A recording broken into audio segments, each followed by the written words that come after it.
ሰላም ጤና ይስጥልኝ። የተወደዳችሁ የሰለዳ ሚዲያ አድማጭ ተመልካቾቻችን እንዴት ቆያችሁ? ለዕለቱ መራርጠን ወደ እናንተ ለማድረስ ያዘጋጀናቸው አዳዲስ ትኩስና ወቅታዊ መረጃዎችን ይዘን ቀርበናል። መረጃዎቻችን እየተከታተላችሁ እስከ ፕሮግራማችን ፍጻሜ ከኛ ጋር እንድትቆዩ ከወዲሁ በታላቅ አክብሮት ጋብዛለሁኝ። መቀሌ አሉላ አባነጋ አየር ማረፊያ በህወሓት ታጣቂዎች ዝርፊያ ተፈጸመበት። በትግራይ ክልል መቀሌ ከተማ የሚገኘው መቀሌ አሉላ አባነጋ አየር ማረፊያ ትናንትና መጋቢት 6 2018 ዓ.ም ማምሻውን 3:30 ገደማ በህወሓት ታጣቂዎች ዝርፊያ ተፈጽሞበት ማደሩ ተገልጿል። ዝርፊያው የተፈጸመው ሁለት የህወሓት ታጣቂዎች ከአንድ የማሂንድራ ሹፌር በመሆን ከአየር ማረፊያው በርካታ ንብረቶችን ዘርፈው ጭነው ለመውጣት ሲሞክሩ በአቅራቢያው የሚገኝ የመቀሌ ከተማ ኪሃ ክፍለ ከተማ ህዝብ ተረባርበው ንብረቶችን ከዘራፊዎች እጅ ሊያድነው መቻሉም ታውቋል። የኪሃ ህዝብ ባደረገው ርብርብ ዝርፊያው የፈጸሙት አንደኛው ታጣቂ ከነ ሹፌሩ ሊይዟቸው መቻለ ሲሆን አንደኛው ታጣቂ ግን ማምለጡ ነው የተሰማው። በአሁኑ ሰዓት የአየር ማረፊያው ንብረት በህዝቡ ቁጥጥር ስር የሚገኝ ሲሆን የክፍለ ከተማው ህዝብ ፖሊሶች ንብረቱን ለመረከብ ሲመጡ ህዝቡ ፖሊሶችን ሊያምናቸው ባለመቻሉ ንብረቶቹ ለአየር ማረፊያው ሚዲያ ባለበት ነው የምናስረክበው፣ ሚዲያ ጥሩልን በማለት እስካሁን ህዝቡ እየጠበቀው እንደሚገኝም ታውቋል። ይህ በእንዲህ እንዳለ በትናንትናው ዕለት ከመቀሌ ከተማ በአባይና ጊዮን ባስ ወደ አዲስ አበባ ጉዞ ሲያደርጉ የነበሩ መንገደኞች በህወሓት ታጣቂዎች ከመንገድ ወደ መቀሌ እንዲመለሱ ተደርገዋል። የህወሓት ቡድን ለጦርነት እየተዘጋጀበት ባለበት በአሁኑ ወቅት ወጣቶች ከትግራይ እንዳይወጡ አዲስ መመሪያ በማውጣት ታጣቂዎቹ ወደ አዲስ አበባና ሌሎች የሀገራችን ክፍሎች የሚወስዱ መንገዶች በትናንትናው ዕለት ዘግተውበት ውለዋል። ይህ የአየር ማረፊያው ዝርፊያም ወጣቱ በምድርም በየብስም ወደ አዲስ አበባና የተለያዩ የሀገራችን ክፍሎች የሚያደርገው ጉዞ ለመግታት ሆን ተብሎ የተደረገ ሊሆን ይችላል የሚሉ ሀሳቦችም ተበራክተዋል። ጠቅላይ ሚኒስትር ዶክተር አብይ አህመድ ነዳጅን በኃላፊነትና በቁጠባ እንድንጠቀም አሳሰቡ። በመካከለኛው ምስራቅ በተፈጠረው ቀውስ የተነሳ ነዳጅ ገዝተው የሚጠቀሙ ሀገሮች እንደ ልብ ለማግኘት ተቸግረዋል። በመሆኑም ችግሩ ተፈቶ ወደ መደበኛው የነዳጅ አቅርቦት ስርዓት እስክንመለስ ድረስ ነዳጅን በቁጠባና ለመሰረታዊ ነገሮች ቅድሚያ በመስጠት መጠቀም ይኖርብናል። በመሆኑም የነዳጅ አከፋፋዮች፣ ማደያዎች እና ተጠቃሚዎች ነዳጅን በቁጠባ ለመሰረታዊ ነገሮች ቅድሚያ በመስጠት ሁላችንም በኃላፊነት ስሜት እንድንጠቀም ለማሳሰብ እወዳለሁ ብለዋል ጠቅላይ ሚኒስትር ዶክተር አብይ አህመድ አሊ። በህገወጥ መንገድ ከአዲስ አበባ ሊወጣ የነበረን 6 በርሜል ነዳጅ ከነተጠርጣሪዎቹ በፖሊስ ቁጥጥር ስር ዋለ። ተጠርጣሪዎቹ የወንጀል ድርጊቱን የፈጸሙት መሳለሚያ አካባቢ ከሚገኝ አንድ የነዳጅ ማደያ ሲሆን በማደያው በነዳጅ መቅዳት ሙያ ላይ የተሰማራው አሸናፊ ጥላሁንና ሱልጣን ተክላይ የተባለ ሹፌር ነው።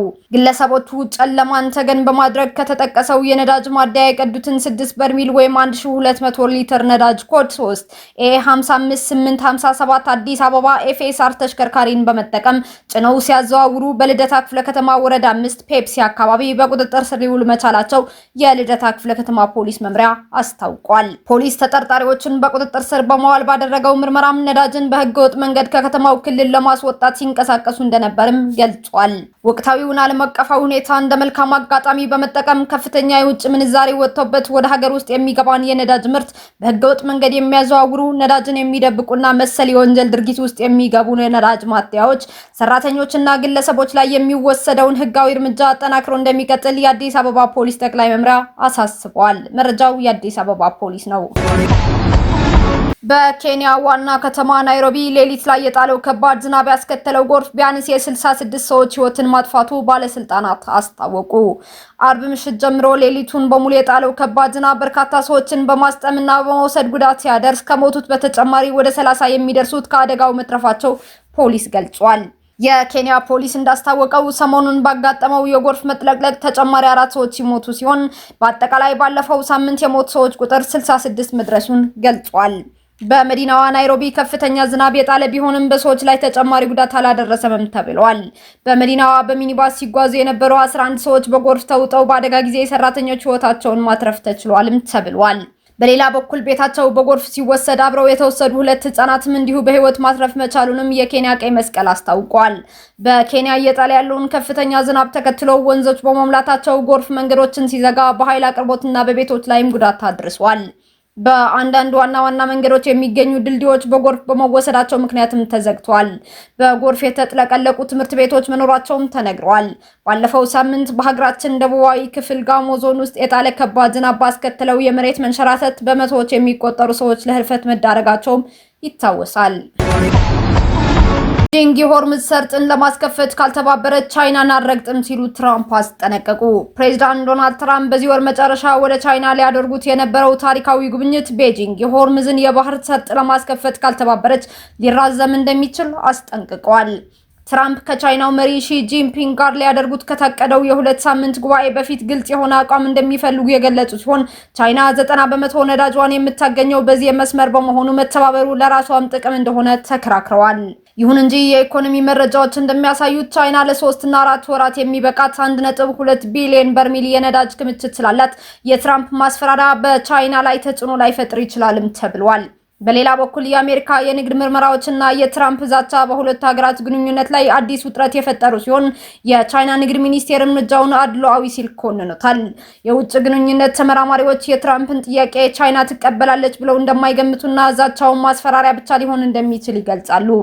ይህ ጉዞ የሚሳካ ከሆነ ትራምፕ እንደ አውሮፓውያን አቆጣጠር ከ2017 በኋላ ወደ ቻይና የሚያደርጉት የመጀመሪያ ጉብኝትም ቢሆንም አሁን ባለው የፖለቲካ ትኩሳት ግን ጉዞ መሳካቱ አጠራጣሪም አድርጎታል። ይህ በእንዲህ እንዳለ ከጦር ይልቅ ዲፕሎማሲ ሰርጡን ይከፍታል ስትል ህንድ ገልጻለች።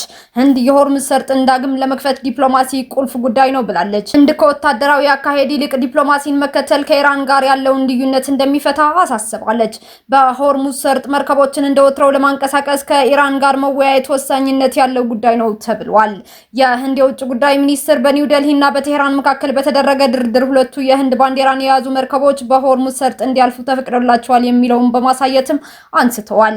በሌላ በኩል የእንግሊዙ ጠቅላይ ሚኒስትር ኬር ስታርመር ከፕሬዝዳንት ዶናልድ ትራምፕ ጋር በዚሁ ሰርጥ ዙሪያ ተወያይተዋል። ዳውኒንግ ስትሪት መሪዎቹ የሆርሙዝ መከፈትን አስፈላጊነት ትኩረት ሰጥተው መምከራቸው አሳውቋል። ስታርመር ከካናዳ አቻቸው ጠቅላይ ሚኒስትር ማርክ ካርኔ ጋርም በቀጠናው ቀውስና በሆርሙዝ ሰርጥ ጉዳይ መወያየታቸውም ተሰምቷል።